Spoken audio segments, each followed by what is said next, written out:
El objetivo de estas jornadas pues, es trabajar sobre aspectos concretos de fisioterapia y también dar una relevancia a los grados de fisioterapia dentro de cada una de las universidades. Coincidiendo con la inauguración o la apertura de vuestro hospital virtual, ¿no? Pues yo creo que es una de las cuestiones de futuro, ¿no?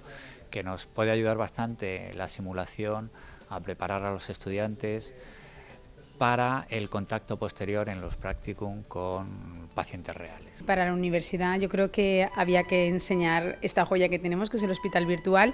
Somos poquitas universidades las que trabajamos todavía con simulación y ECOES, pero es un momento importante porque es un cambio, como es una herramienta docente muy novedosa, para que lo conozcan el resto de universidades y puedan implantarlo en las suyas, tanto como herramienta para aprendizaje como para evaluar. Nosotros lo tenemos implementado en una asignatura de primero, que es valoración en fisioterapia, y la aceptación por los alumnos ha sido tremenda. Todo lo que sea integrar nuevas tecnologías, nuevas formas de enseñar, técnicas o competencias instrumentales, me parece muy positivo.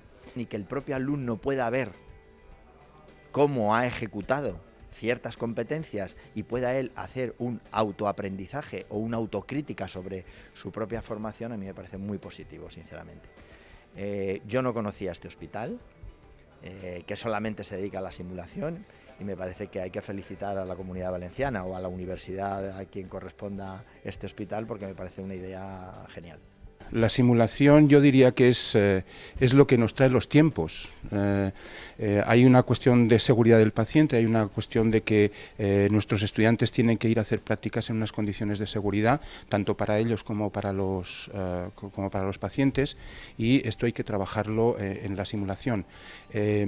La toma de decisiones, muchas veces nuestros estudiantes van a hacer prácticas, pero lógicamente tienen que estar bajo la supervisión de un fisioterapeuta, y las decisiones que toman son más de carácter mental que práctico, y aquí tienen que tomar decisiones de verdad, y esto hace que la curva de aprendizaje es de forma exponencial. Bueno, simplemente magníficas. O sea, está muy bien pensado, creo que cumple de sobras los estándares internacionales, que esto creo que es muy importante, pero creo que se ha optado no solamente por unas instalaciones de primerísima línea, sino por un equipo humano que tiene las ideas muy claras sobre cuáles son estos estándares, de qué manera hay una simulación de calidad, y que esto no es un teatrillo, sino que esto es una metodología que aquí se desarrolla al 100%. Bueno, solo tengo palabras de elogio porque es que es estupendo.